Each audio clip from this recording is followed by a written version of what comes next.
jadi apa yang Allah ingin berikan sebagai pendahuluan sekarang belum sampai kepada kita karena Allah menyiapkan yang lebih baik di balik itu. Tidak usah diratapi, cepat move on. Kalau sudah tenang, nanti dibimbing menyelesaikan apa yang sedang dihadapi itu. Maka kata Allah, seperti yang dulu pernah aku selesaikan ribuan masalah itu, yang sekarang pun mudah aku tuntaskan.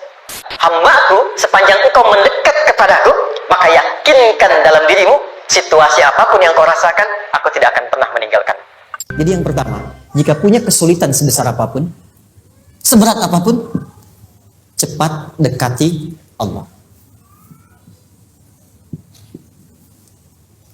Maka di situ akan dijawab langsung oleh Allah, ma wadda'aka rabbuka wa ma qala. Hamba-Ku, sepanjang engkau mendekat kepadaku, maka yakinkan dalam dirimu, situasi apapun yang kau rasakan, aku tidak akan pernah meninggalkan. Sudah? Satu? Paham sampai sini? Oke. Pelan-pelan ya. Saya belum bicara caranya. Saya baru bicara di awal motivasinya. Dekati Allah dulu, nanti caranya didetilkan di surah Al-Insyirah. Teruskan. Ma wadda'aka rabbuka wa ma qala. Walal akhiratu khairul laka minal. Perhatikan. Hei, seberat-berat bebanmu saat ini, ingat, satu saat akan tuntas. Dan ini pun ujian. Kalau sudah meninggal, gak ada ujian lagi. Dan nanti kehidupan yang sekarang, apapun yang kau pertentangkan, perdebatkan, perselisihkan, itu semua akan ditinggalkan. Jadi ternyata Allah mengungkap hakikat kehidupan dunia. Apapun yang diperselisihkan, tuh unik ya. Orang berselisih pada yang akan ditinggalkan. Aneh nggak? Ada orang berebut makanan, ya kan? Rebutan sampai berkelahi dan sebagainya. Pada akhirnya, makanan yang diperebutkan itu pun akan ditinggalkan. Yang ini meninggal, itu meninggal. Jadi memperebutkan sesuatu yang pada akhirnya akan berakhir. Kata Allah, Allah sampaikan, jika Anda mengalami situasi, sesuatu yang mungkin membuat berat, tanamkan pada jiwa kita, hei, yang aku kejar-kejar ini, boleh jadi aku akan tinggalkan juga. Kenapa aku harus menangisi dan larut pada sesuatu yang tidak abadi? Maka Allah hibur kita dengan mengatakan, kamu tenangkan diri dulu. Semua yang kamu pikirkan sampai membuat kamu berat begini, pada akhirnya kamu tinggalkan. Dan yang abadi itu akhirat. Walal akhiratu khairul laka minal. Dua, pelan-pelan sikapi setiap masalah dengan proporsional. Jangan terlalu larut dalam sesuatu. Dapat job satu, pengen, udah siap, kontraknya besar, tiba-tiba hilang. Dipikirin, Anda mikirkan itu pun gak akan balik. Proporsional aja dulu. Ya, nanti caranya akan turun nanti di Al-Insyirah. Tenangkan diri dulu. Prasangka baik pada Allah Subhanahu wa taala. Boleh jadi apa yang Allah ingin berikan sebagai pendahuluan sekarang belum sampai kepada kita karena Allah menyiapkan yang lebih baik di balik itu. Kita belum tahu ada apa di balik itu sehingga kita tidak dapatkan itu. Sehingga kemudian Allah katakan walal akhiratu khairul laka minal ula. Teruskan. Wala saufa yu'tika rabbuka. Pelan-pelan. Orang yang punya sikap seperti ini itu cenderung lebih dekat mendapatkan ridha Allah dibandingkan dengan orang-orang yang larut dalam kesulitan.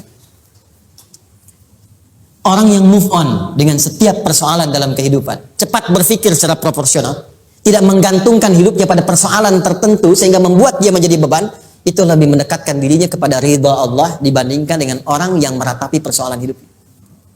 Ya. Pelan-pelan. Jadi spiritnya, kalau punya masalah apapun, jangan dilarutin terus. Gak usah diratapi, cepat move on. Berpikir lagi, rencanakan lagi. Nanti, detilnya ada di Al-Insyirah.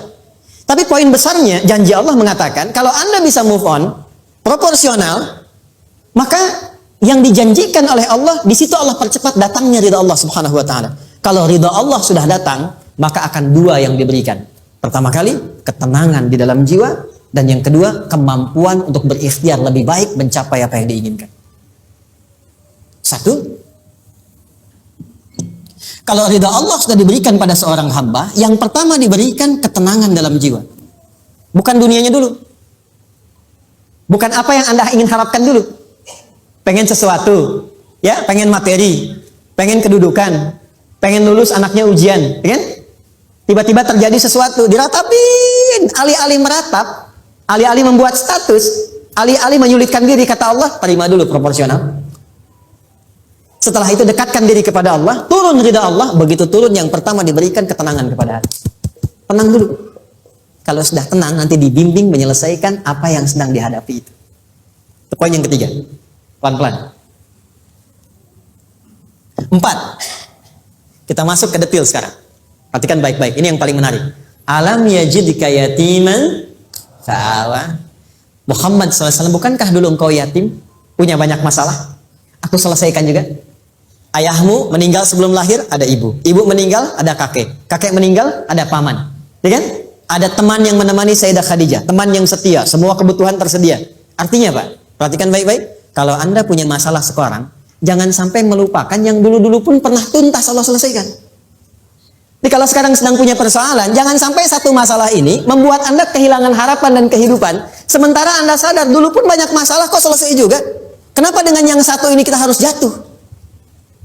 Sekarang usia berapa? 20, 30, 40, 50. Sekarang usia 50 tahun, ada masalah, baru 5 menit datang sudah merasa jatuh. Yang 50 tahun ke belakang yang banyak selesai itu kita nilai atau tidak? Maka kata Allah, seperti yang dulu pernah aku selesaikan ribuan masalah itu, yang sekarang pun mudah aku tuntaskan. Jelas? Nah, secara psikologi, orang-orang yang selalu bertindak seperti itu akan selalu punya harapan lebih tinggi untuk menyelesaikan persoalan. Jadi kalau sedang punya masalah, pikirkan yang dulu juga selesai, masa yang sekarang nggak selesai. Itu prinsipnya. Secara psikologis demikian. Jelas ya?